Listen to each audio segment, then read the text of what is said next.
Hey everybody, welcome back to Art a la Carte. Earlier this summer, I had the amazing fortune of finding this beautiful garden, just full of all sorts of flowers. But as you can see, one of the main features were their rhododendron bushes.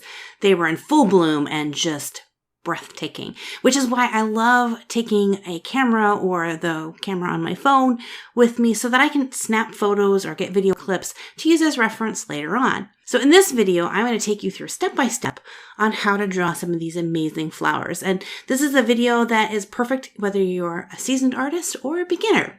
We're going to sketch in the design for this rhododendron, and I'm going to start with just a base point dot. From this dot, I'm going to bring out 5 lines and kind of in this weird stickman kind of appearance. You'll see they're not super straight. You can kind of curve them. The more you play around with this, the better it's going to get. So if yours are a little bit straighter, don't worry about it.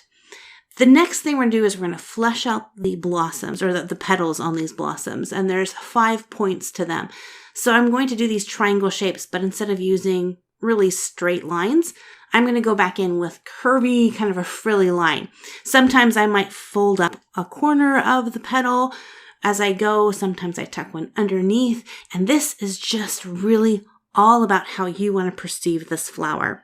When I first started drawing flowers, I was not as creative and I didn't have a lot of variance in my petals, but looking at pictures and looking at real life, and you go, hey, that's how that kind of folds up there. I see how that works now. Once you have these 5 points in there, you can go ahead and erase the original 5 lines. You really don't need them too much. And that's why I also really encourage you guys when you draw these out that you use really light pressure on your pencil so that it's easier to erase those marks. Now I'm going to begin drawing in a little bit of the texture pattern. I want to actually add color to this, but you could do all of this texturing with your pencil by just beginning to add a little darker shading to this. But kind of drawing out the shape of how the texture goes inside the flower can give you an idea of where to start.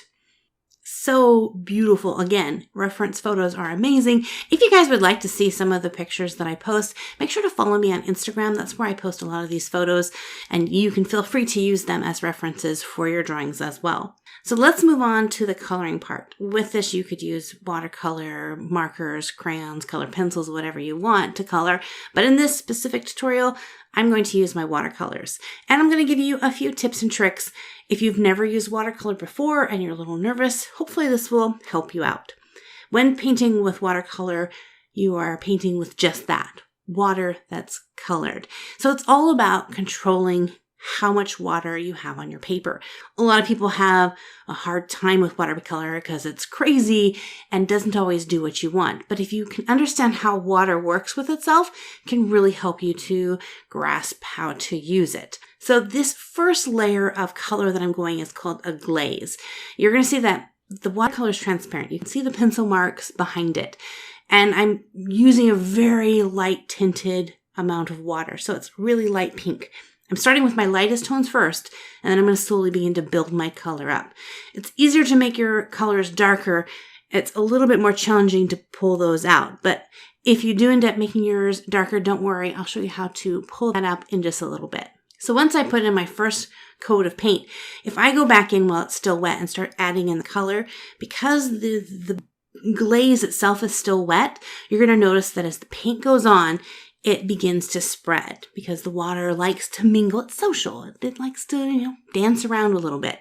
The wetter your paper is, the more the water is going to travel around.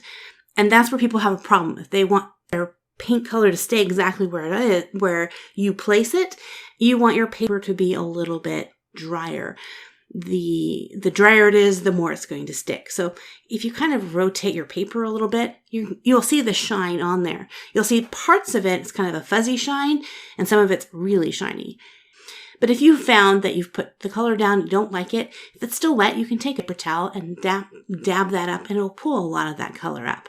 So now I've waited for it to dry just a little bit. It's not solidly dry, but it's not dripping wet either. And now you'll see as I begin to place my colors, they're not just automatically bleeding into everything and turning into one solid color. They're holding their shape a little bit more.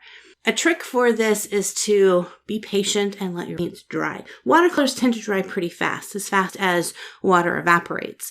So you don't have to wait too long, especially if you work in a warmer climate or a low humidity. If you have high humidity, it can take a little bit of time to dry those out, but you can always work on other areas of your painting while you're waiting for wet parts to dry.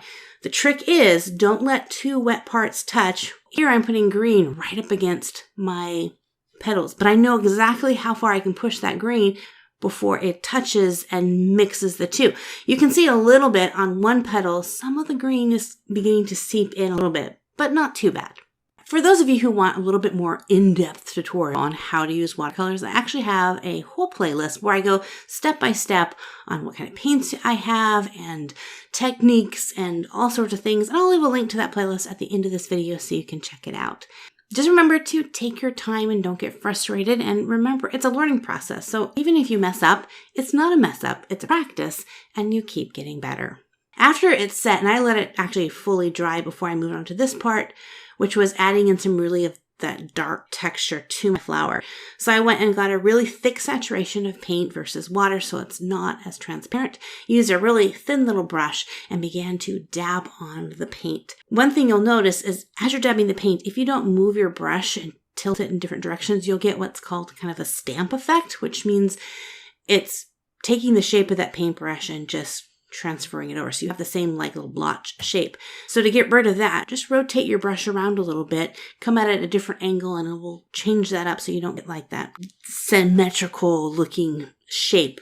Now you can go as fully detailed on this as you want to, or you can just draw it out and be like, I drew a flower today, I'm good, I'm golden. It's up to you to decide how hard you want to push yourself in each piece. The more you put into it, yes, granted, the more opportunity there is for it to mess up and for you to get frustrated, but the more opportunity there is for you to succeed or to learn something new. So don't be afraid of messing a piece up. It's okay. So I pushed myself with some shading to get some really good texture in there. And then I want to go back and add in some of the white bits into the center of the flower. Now, because I've already placed in the darker colors, it would be a little bit challenging for me to go back in and pull that out. So I went in with a white acrylic paint. You could go in with gouache or a white gel pen and tap those colors in there. It would be just fine. Mixed medias are amazing. I am having so much fun doing kind of studies on different flowers and plants. If you'd like to see more tutorials on those, let me know in the comment section below this video.